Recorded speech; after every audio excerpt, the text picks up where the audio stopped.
আমি আমাদের ছবিটার কথা বলি, সেই ছবিটা আমি যখন প্রথম নিয়ে গেছিলাম রিনা মাসির কাছে, সেটা থেকে যে ছবিটা আমরা শ্যুট করেছি ইভেন্চুয়ালি, তার মধ্যে কিন্তু একটা অনেকটা বড় একটা ফারাক আছে। I am very happy to say এর মধ্যে যে পার্থক্যের জায়গাটা, এই পার্থক্যের জায়গাটার অনেকাংশের জন্য কিন্তু রিনা মাসি দায়ী। তো আমাদের এখানে এত দ্রুত ছবি করতে হয়, থার্ড পার্সন যদি সেটা দেখে তাহলে সেই ফাঁকগুলো তার চোখে পড়তে পারে।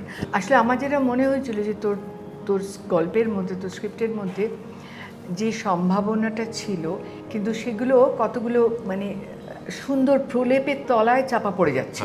আমি শুধু সেগুলো পরমকে পয়েন্ট আউট করে দিয়েছি, তারপর তো ও নিজে লিখেছে। এই যে আমরা সকলে মিলে একটা কোলাবোরেটিভ প্রসেসে মজা পেয়েছি, আনন্দ করেছি একটা কাজ করে, এই আনন্দটা, এই স্যাটিসফ্যাকশনটা পর্দায় দেখা যাবে আমাদের ছবিতে, যেটার নাম এই রাত তোমার আমার, মুক্তি পাচ্ছে শীঘ্রই।